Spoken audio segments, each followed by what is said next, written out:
2 साल यानी 730 दिन, 42 भाषण संसद के अंदर, 297 फील्ड विजिट यानी ज़मीनों पर 297 दौरे, 24 घटना स्थलों का दौरा, अलग अलग घटना स्थलों का दौरा, 25 राज्यों में अलग अलग दौरे इन 2 सालों में, 3 बार सरकार को अपनी नीतियों को वापस लेने पर मजबूर करना और 1093 दस्तावेज पब्लिक के सामने रखना।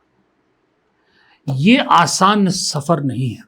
ये सफ़र राहुल गांधी का है एज लीडर ऑफ ऑपोजिशन, नेता प्रतिपक्ष के रूप में 2 साल का बेमिसाल सफ़र राहुल गांधी का 2 साल में ये करके दिखाया। और इसमें मैंने प्रेस कॉन्फ्रेंसेस नहीं गिनी है कि प्रेस कॉन्फ्रेंस कितनी राहुल गांधी ने इस दौरान करी, कितनी बार मीडिया के सवालों के जवाब दिए। अब पिछले 2 साल में मोदी जी का निकाल लीजिए डाटा तो आपको सबसे बड़ी कामयाबी मिलेगी उनके विदेश दौरे, इतने विदेशी दौरे, इतने देशों का दौरा। इसके अलावा 0 प्रेस कॉन्फ्रेंस, 0 सवालों के जवाब, 0 रिस्पॉन्सिबिलिटीज़, 0 नई योजनाएं, सब कुछ शून्य। प्राइम मिनिस्टर और शैडो प्राइम मिनिस्टर के कामकाज का 2 साल का लेखा जोखा ये। कल राहुल गांधी ने नेता प्रतिपक्ष के तौर पर 2 साल का अपना कार्यकाल पूरा किया।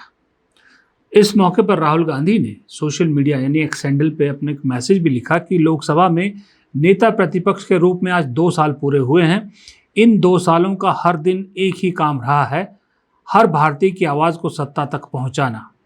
नीट के छात्रों की लड़ाई हो, वोट चोरी का पर्दाफाश हो, संविधान की रक्षा, हर मोर्चे पर आपके साथ खड़ा रहा, आज भी हूँ, हमेशा रहूँगा। सड़क से संसद तक आपका भरोसा ही मेरी सबसे बड़ी ताकत है। सफ़र लंबा है पर संकल्प वही, आपके लिए हर लड़ाई लड़ता रहूँगा। जय हिंद, जय संविधान। 2 साल के इस सफ़र पे जो मैसेज दिया है उसमें साफ कहा है। और राहुल गांधी की ये दरअसल अभी उड़ान है, सफ़र तो लंबा है, अभी तो शुरुआत है, आगे बहुत लंबा सफ़र है और असली कहानी तो अभी आनी बाकी है। दरअसल आज की डेट में वो सब अपने शब्द चबाने के लिए मजबूर हैं या वो सब शर्मिंदा है जिन्होंने राहुल गांधी को कुछ और समझा था। राहुल गांधी को जो पप्पू समझ बैठे थे, जो उनके दिमाग में डाल दिया गया था, वो सब आज मानते हैं कि वो राहुल गांधी को समझ ही नहीं पाए। क्योंकि राहुल गांधी क्या है, राहुल गांधी क्यों सत्ता के इतने लोभी नहीं हैं। चाहते तो राहुल गांधी को भी बहुत कुछ मिल सकता था, कॉम्प्रोमाइज़ करने वालों को आजकल क्या क्या नहीं मिल रहा। हज़ारों करोड़ रुपया खर्चा किया गया, उसकी भी कहानी आपको थोड़ी सी बताऊंगा, नया एंगल है उसमें। उसके बावजूद ना झुके, ना रुके, ना डरे, चलता रहा सफ़र, क्योंकि सत्ता का लालच नहीं था। क्यों नहीं था लालच, ये खुद राहुल की जुबानी सुन लीजिए। एक होता है जो सुबह उठता है, कहता है भैया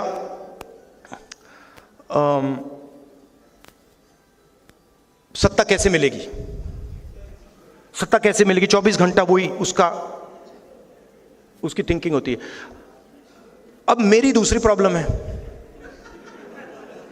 नहीं, मैं उसके बीच में पैदा हुआ।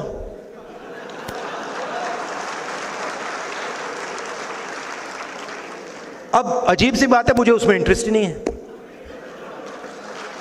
वो मेरे लिए औजार है, वो मेरे लिए औजार है कि उसका मैं प्रयोग जनता की मदद करने के लिए कैसे करूं।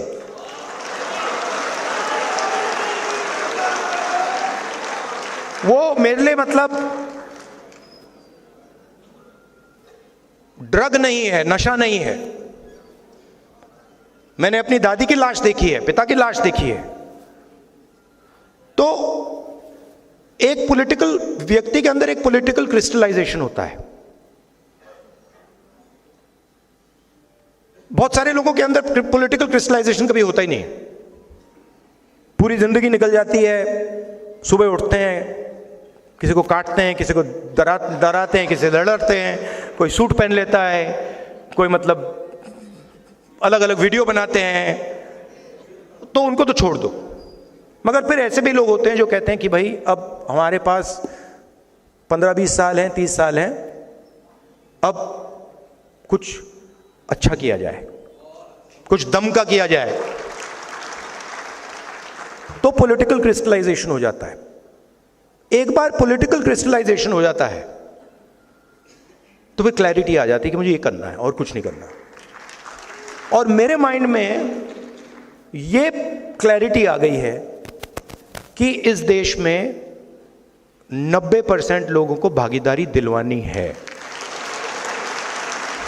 सही में ये बात फैक्ट है। हमारे आपके घरों में भी बचपन में हमने खुद महसूस किया हुआ कि जिस चीज़ की हमारे घर में कमी होती थी, हमें सबसे ज़्यादा लालच उसी का होता था, और जो चीज़ हमारे घर में खूब खुला था उसका हमको कोई लालच कभी नहीं था। हम सोचते थे लोगों को क्यों ये अच्छा लगता है। जैसे आपको मैं उदाहरण के तौर पे बताता हूँ, मैं जिस परिवार से आता हूँ, हमारे यहाँ पर सेब की बागवानी होती है, सेब बहुत होता है हमारे यहाँ। छोटे थे, फादर आर्मी में थे, थोड़े डिसिप्लिन थे। टीवी लेट आया और टीवी देखने का भी टाइम फिक्स होता था।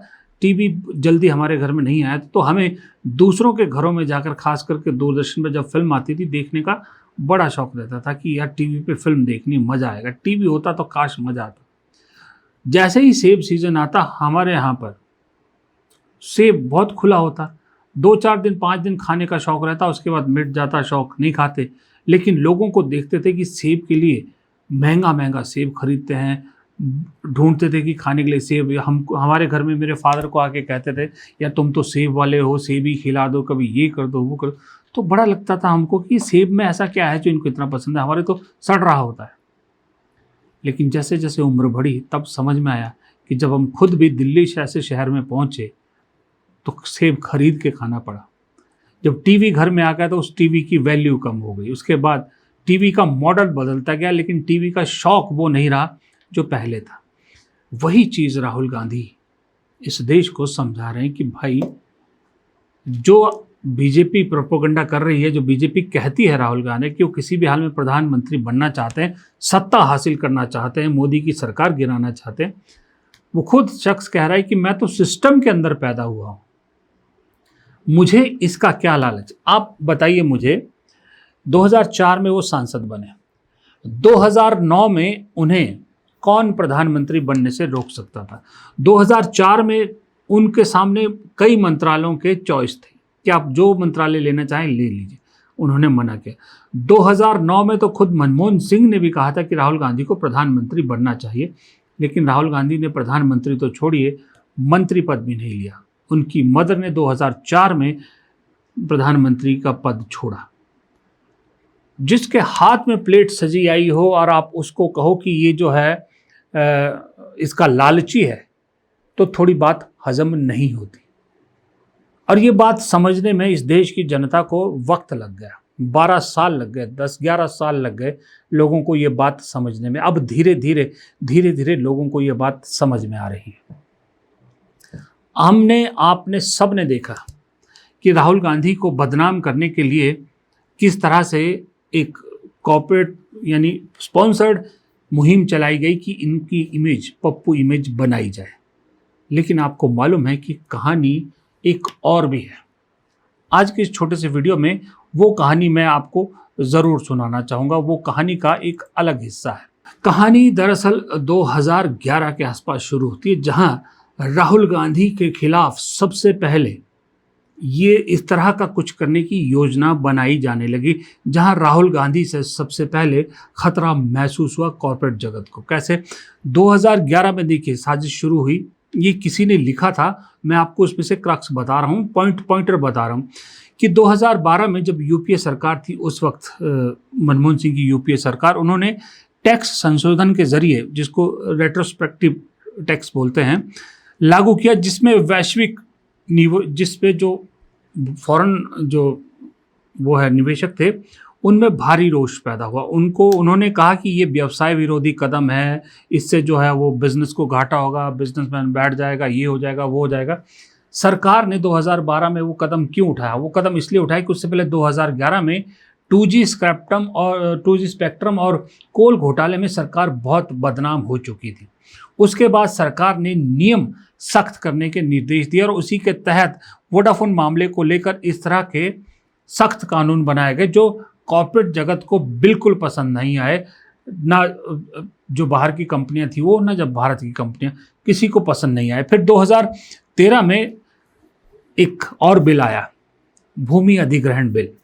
राहुल गांधी ने इसको समर्थन किया। राहुल गांधी, सोनिया गांधी की वो थी, खास करके राहुल गांधी की, भूमि अधिग्रहण बिल, जिसमें कॉर्पोरेट जगत को अगर ज़मीन खरीदनी है किसानों की तो वो औने पौने भाव में नहीं खरीद सकता था। उसमें एक बाकायदा सिस्टम बनाया गया कि किस तरह से जो लागत है किसान की, जितनी उसकी वैल्यू है उतना पैसा मिलेगा। ये भी कॉर्पोरेट जगत के गले नहीं उतरा। और फिर 2013 में ही मनमोहन सिंह सरकार और एक अधिनियम ले आए, वन अधिकार नियम 2006 में संशोधन करके लाई, कि जिससे आदिवासियों की जमीन और वन क्षेत्र पर सरकार का नियंत्रण हो गया और सरकार ने जो है उस पर कंट्रोल कर दिया, जिससे औद्योगिक विस्तार धीमा हो जाएगा, ये कॉर्पोरेट जगत ने कहा। आपको पहले उसमें भी बता दूं, मैं वोडाफोन वाले मामले में भी यूपीए सरकार ने ऐसा प्रावधान किया कि जो स्टेट हैं, जो राज्य हैं, उनकी भी से हो कि भाई फॉरेन डायरेक्ट इन्वेस्टमेंट जो इंडिया में आती है किसे लिया जाना चाहिए, किससे नहीं लिया जाना चाहिए, इसमें राज्य सरकारों की भी राय हो। राज्य सरकारों से एक बहुत बड़ा हक उनको देना। तब जो लगा कॉर्पोरेट जगत को कि ये तो मुश्किल हो जाएगा, सेंटर के किसी एक मिनिस्टर को, एक मंत्रालय को पटाना फिर भी आसान है, फिर जाके राज्य सरकारों को भी मनाओ, उनसे भी, उनको भी पटाओ, उनको भी खिलाओ, ये बड़ा मुश्किल हो जाएगा। तो एक मुहिम चली थी। फिर उसके बाद भूमि अधिग्रहण बिल, फिर वन अधिकार नियम, ये सब कुछ। और राहुल गांधी पहले से मीडिया में अपनी नाराज़गी जता चुके थे कि जो भूमि अधिग्रहण और इस पे लेकर जो आदिवासियों के वन और उसके भूमि रक्षा को लेकर जिस तरह के लचर कानून थे, उसको लेकर पहले ही नाराज़गी वो जता चुके थे। फिर 2011 के आसपास भूमिका तैयार हो चुकी थी कि 2014 में राहुल गांधी यूपीए का फेस होंगे, कांग्रेस का नहीं, यूपीए का फेस होंगे, और राहुल गांधी प्रधानमंत्री के तौर पर प्रोजेक्ट किए जाएंगे। उसी वक्त कॉर्पोरेट जगत को लगा कि अगर ये शख्स प्रधानमंत्री बन गया इस देश का, तो इस देश में हमारे लिए बहुत मुश्किलात पैदा हो जाएगी, क्योंकि फिर हम वो नहीं कर पाएंगे मनमानी जो अब तक कर रहे हैं। सबको बराबर का हक देना पड़ेगा, जायज़ हक देना पड़ेगा। उसी दौरान अन्ना हजारे नाम का एक शख्स सामने आता है, अरविंद केजरीवाल जैसा उसके सपोर्टर बनता है। फिर ये कॉर्पोरेट जगत उसमें एक पोटेंशियल देखता है, उसे स्पॉन्सर करता है, संघ मीडिएटर का काम करता है। बीजेपी खुद सामने नहीं आ सकती थी क्योंकि बीजेपी की एक कम्युनल छवि थी।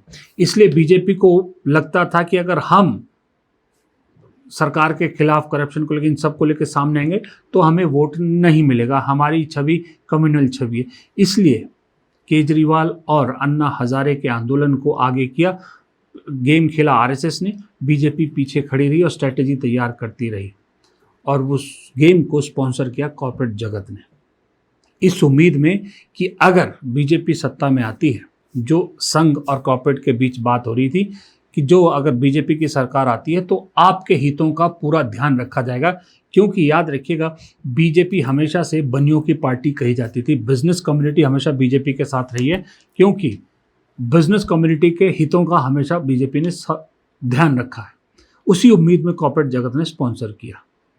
लेकिन नतीजा क्या हुआ?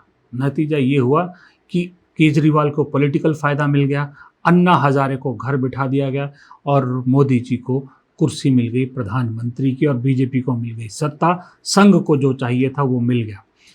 कॉर्पोरेट जगत इस सारे उसमें नुकसान हुआ, राहुल गांधी का, कांग्रेस का नुकसान हुआ, वो तो पॉलिटिकल नुकसान हुआ।